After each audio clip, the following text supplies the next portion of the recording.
मैं आशीष यादव आपका स्वागत करता हूं आपके प्यारे से चैनल कैप्चर फिजिक्स में।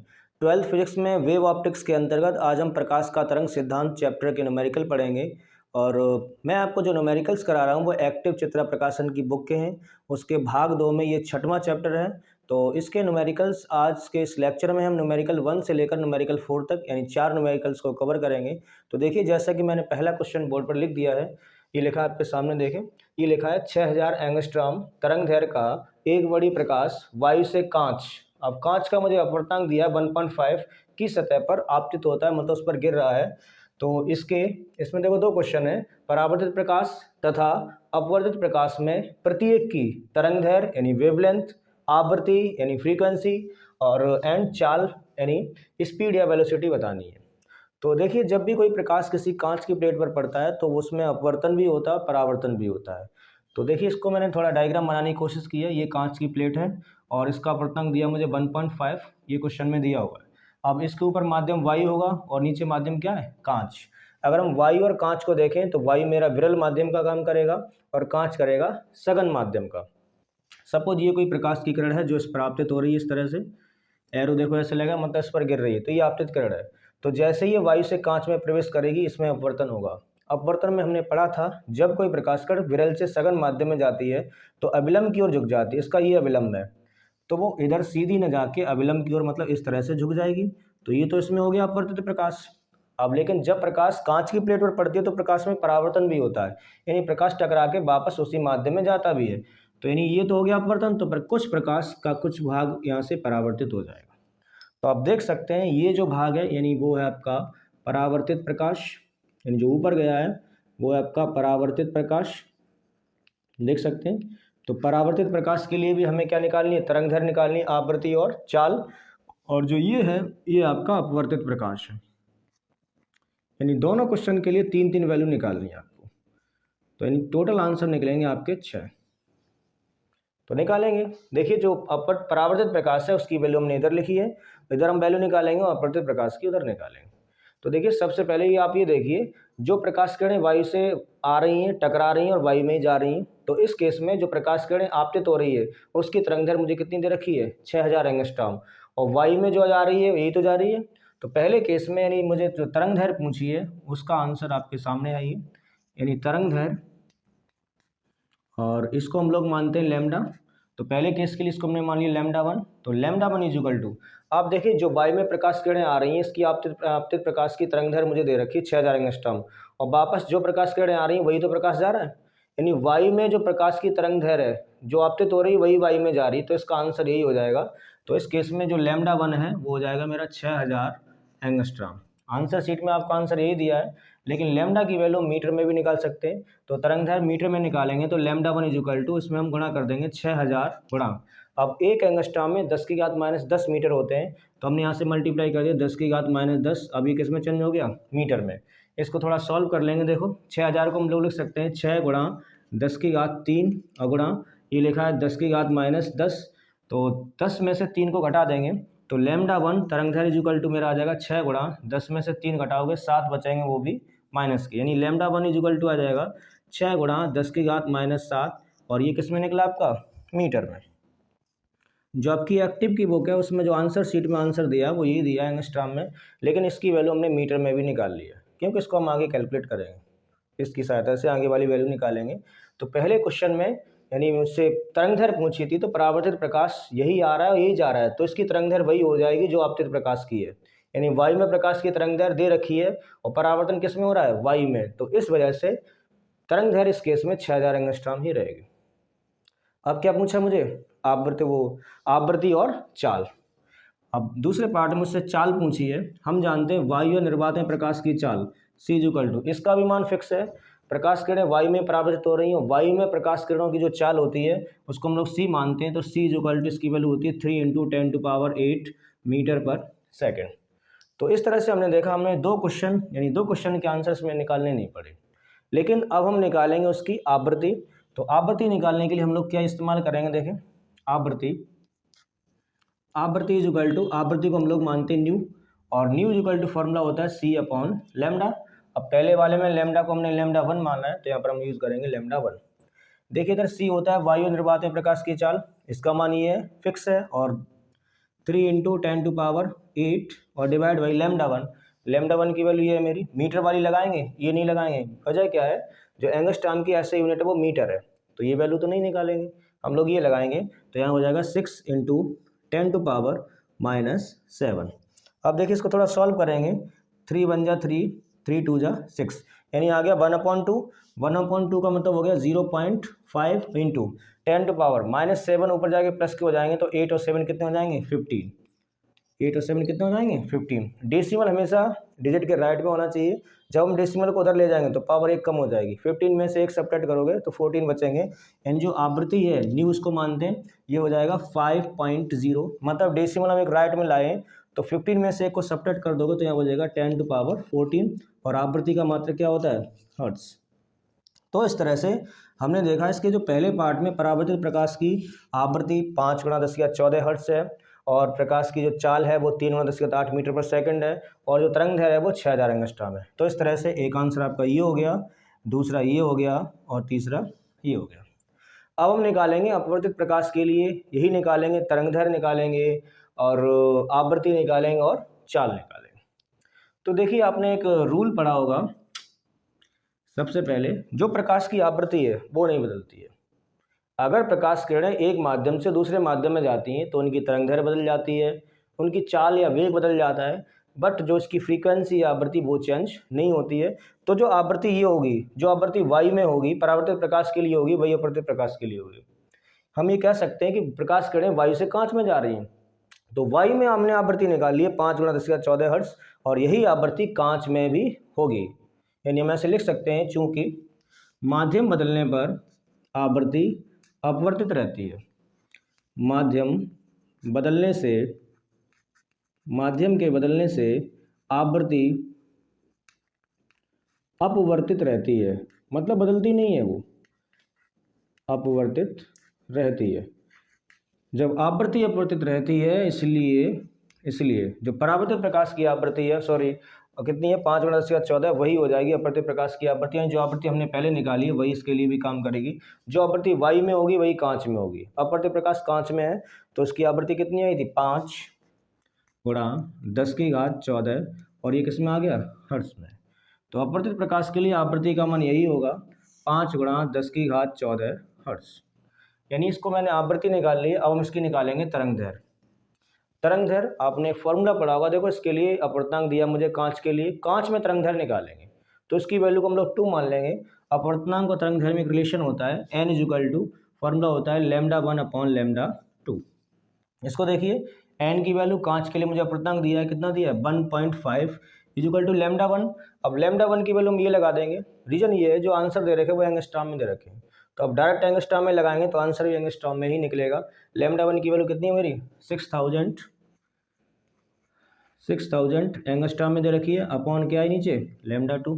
देखो इसको थोड़ा सॉल्व करेंगे, इस डेसिमल को हटाएंगे, नीचे 10 आ जाएगा, ये 15 है, ये 60 को मान के इसको 15 से काट देंगे, 15 4 जा 60 होते हैं, और ये 00 पीछे है तो यहाँ पर 00 आ जाएगा।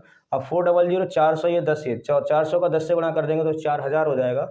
यानी जो आपका λ2 है, जो वेवलेंथ है, वो आ जाएगी आपकी 4000, और ये आ जाएगा आपका एंगस्ट्रॉम में। तो एंगस्ट्रॉम में तो आंसर ये हो गया।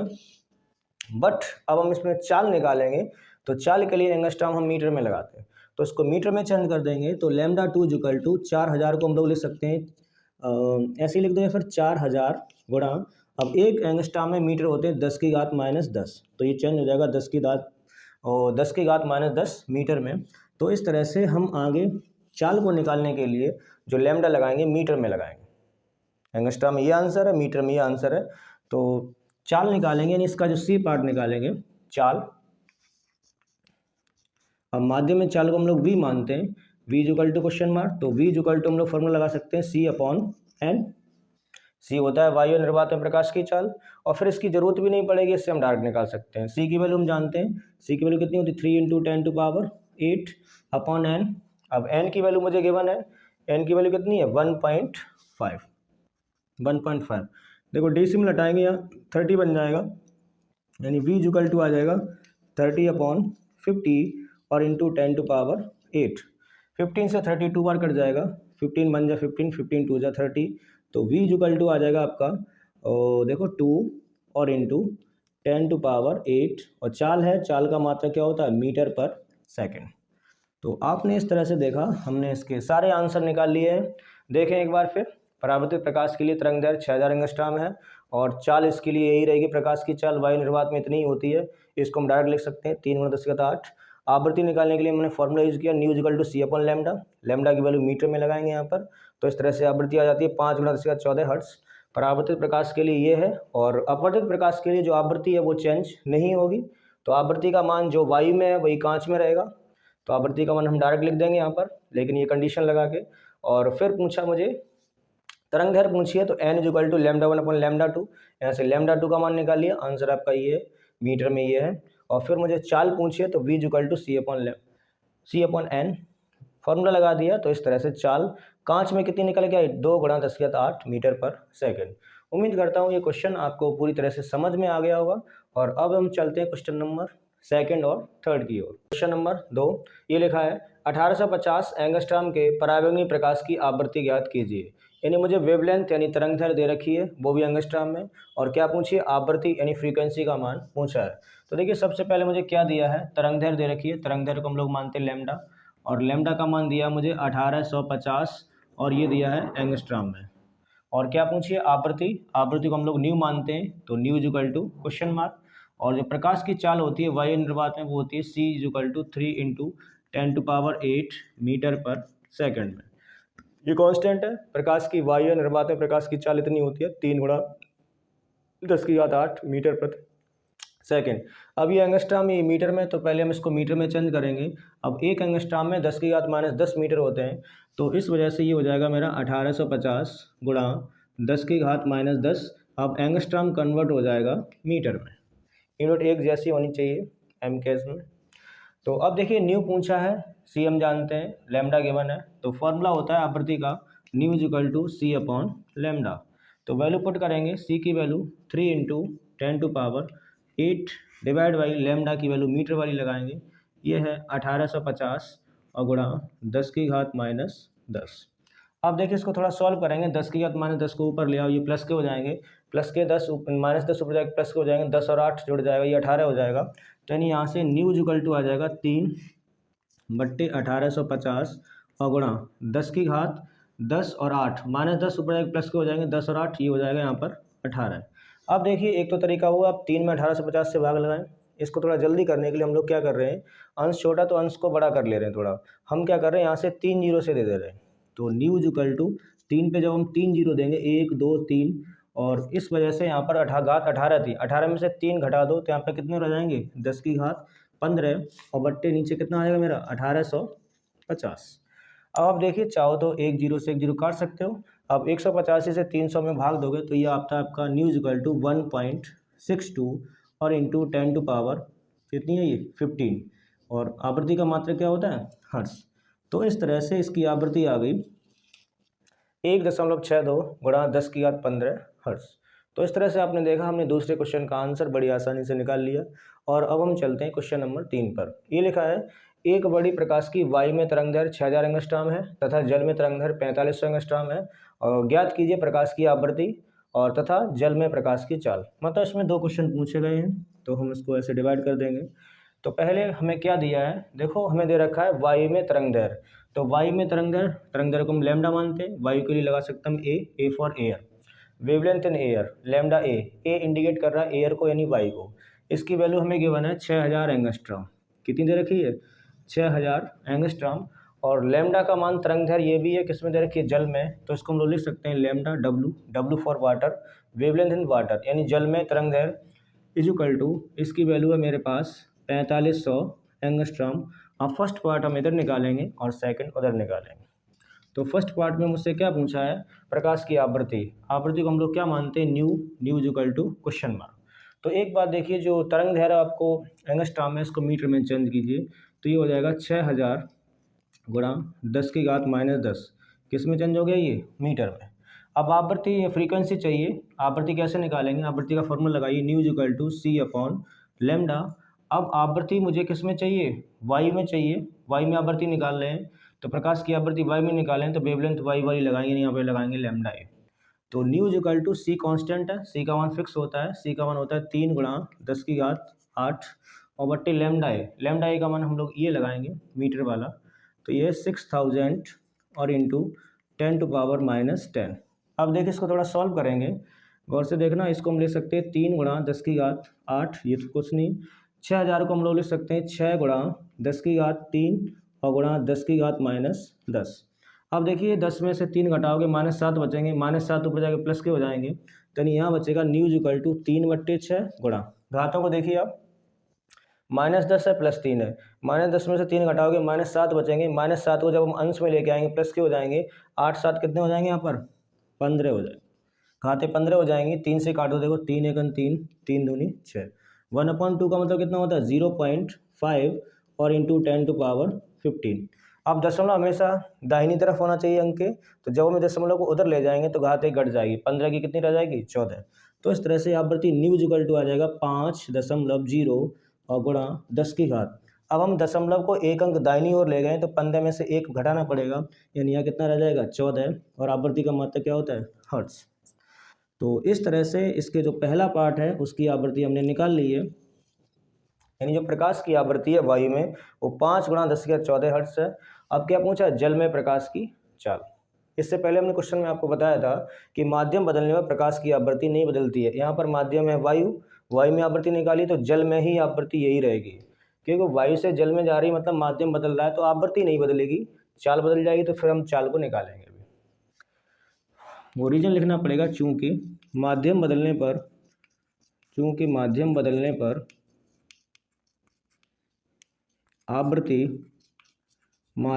पर आवृत्ति अपवर्तित रहती है, मतलब आवृत्ति नहीं बदलेगी, अपवर्तित रहती है, आवृत्ति अपवर्तित रहती है। इसलिए आवृत्ति जल में भी, आवृत्ति को हम न्यू मानते हैं, जल के लिए हम लोग यहाँ पर लगा सकते हैं वाटर, आवृत्ति जल में भी यही रहेगी, कितनी 5 × 10⁻14 हर्ट्ज। हमसे आवृत्ति नहीं पूछी है, हमसे क्या पूछी है, चाल पूछी है, चाल। तो जल यहाँ पर एक माध्यम है और माध्यम में प्रकाश की चाल को हम लोग v मानते हैं, तो v equal to question mark, तो v इक्वल टू फॉर्मूला लगा देंगे हम यहाँ पर न्यू लैम्डा। अब लैम्डा कौन सा वाला लगाएंगे, जल में है तो जल में तरंगदैर्घ्य लगाएंगे। अब आप ये देखिए जल में जो तरंगदैर्घ्य है मुझे एंगस्ट्रॉम में दे रखी है, इसको भी हम मीटर में कन्वर्ट कर लेंगे। तो जल में तरंगदैर्घ्य दे रखी है 4500 गुणा, अब 1 एंगस्ट्रॉम में मीटर होते हैं 10⁻−10, किस में कन्वर्ट हो गया ये मीटर में। आवृत्ति हम ये लगा देंगे वाटर वाली, और तरंगदैर्घ्य भी हम लगाएंगे वाटर वाली। जल में पूछा तो जल की लगाएंगे, वायु में पूछा था तो वायु की लगाई थी। देखिए यहाँ पर तो चाल आ जाएगी v इक्वल टू न्यू का मान मेरा ये है 5 × 10⁻14 इंटू लैम्डा डब्लू का मान ये है 4500, देखना इसको उधर 4500 गुणा 10⁻−10। अब आप ये देखिए v इक्वल टू, पहले डिजिट देखिए 5 × 45, देखो मैं इसको इसके साथ लिख रहा हूँ 5 × 45 गुणा, अब घातें देख लीजिए 10⁻−10 और ये प्लस की 2 है, मैंने 45 ले लिया है, 10 में से 2 घटाओगे -60 बचेगा, 14 में से 8 घटाओगे 6 बचेगा, 14 में से 8 घटाओगे 6 बचेगा, वो भी 10⁻6 प्लस के। आप ऐसे भी घटा सकते हैं, देखो 14 में से 10 घटाओगे 4 बचेंगे, 4 प्लस के और 2 ये, तो 6 हो जाएगा। अब 5 का गुणा कर देंगे हम इसमें, तो v इक्वल टू, देखो 5 का गुणा किया, 5 पंजे 25 की 5 हासिल 2, 5 चौक 20 और 2 22, यानी ये आ गया 225 गुणा 10⁻6 और इज इक्वल टू, अभी दशमलव देखो यहाँ होगा, जब हम दशमलव को लेफ्ट में लाएंगे तो घातें 2 और बढ़ जाएंगी, तो यानी ये हो जाएगा आपका 2.25 गुणा 10⁻, जब आप 2 अंक लेफ्ट में आए हो तो 2 घातें बढ़ जाएंगी, 6 और 2 कितना हो जाएगा 8, और चाल है, चाल का मात्रक क्या होगा मीटर पर सेकेंड। तो इस तरह से हम देख सकते हैं एक आंसर आपका ये हो गया, चाल पूछी थी और आवृत्ति है। तो उम्मीद करता हूँ क्वेश्चन नंबर 2 और 3 आपको समझ में आए होंगे, और अब हम चलते हैं इस वीडियो के लास्ट क्वेश्चन नंबर 4 की तरफ। क्वेश्चन नंबर 4 आपके सामने है, ये लिखा है निर्वात में किसी प्रकाश की तरंगदैर्घ्य 48 एंगस्ट्रॉम है, जल में इसकी तरंगदैर्घ्य की गणना कीजिए और जल का पूर्णांक दिया 4/3। देखिए मुझे प्रकाश की तरंगदैर्घ्य दे रखी है निर्वात में, और जल में पूछी है और पूर्णांक दिया है। तो देखिए निर्वात में जो प्रकाश की तरंगदैर्घ्य इसको हमने मान लिया λ1, और λ1 का मान मुझे दिया है 4800 और ये दिया मुझे एंगस्ट्रॉम में, और जल का जो अपवर्तनांक है, अपवर्तनांक को हम लोग n मानते हैं। n का मान दिया है मुझे 4/3। क्या पूछा है, जल में इसकी तरंग दैर्ध्य, तो जल में इसकी तरंग दैर्ध्य को हमने मान लिया λ2। λ2 is equal to question mark. देखिए ये जो तरंग दैर्ध्य दे रखी है वो मुझे दे रखी है निर्वात में, तो निर्वात में जो तरंग दैर्ध्य उसको हमने λ1 मान लिया है, और जल में जो तरंग दैर्ध्य है उसको हमने λ2 मान लिया। निर्वात में दे रखी है, जल में पूछी है, तो अपवर्तनांक λ1 λ2। तो अपवर्तनांक और तरंग दैर्ध्य में एक रिलेशन जो आप जानते हैं, n इक्वल टू क्या होता है, λ1/λ2। तो यहाँ से हम λ2 की वैल्यू फाइंड आउट कर सकते हैं। तो n की वैल्यू मुझे गिवन है, n की वैल्यू कितनी है, 4/3 इज इक्वल टू λ1। अब λ1 की वैल्यू हम ये डायरेक्ट लगा सकते हैं। रीजन ये है कि जो आंसर मुझे दिया है वो एंगस्ट्रॉम में दिया है, अगर आप ये वैल्यू लगाएंगे तो डायरेक्ट आंसर एंगस्ट्रॉम में ही आएगा। तो λ1 की वैल्यू मेरे पास है 4800, और ये एंगस्ट्रॉम है अपॉन λ2।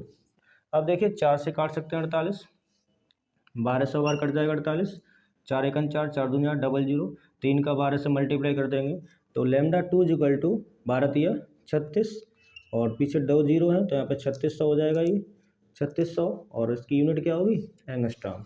तो इस तरह से आप देख सकते हैं, तो उसकी जो जल में तरंग दैर्ध्य होगी वो कितनी होगी, 3600 एंगस्ट्रॉम।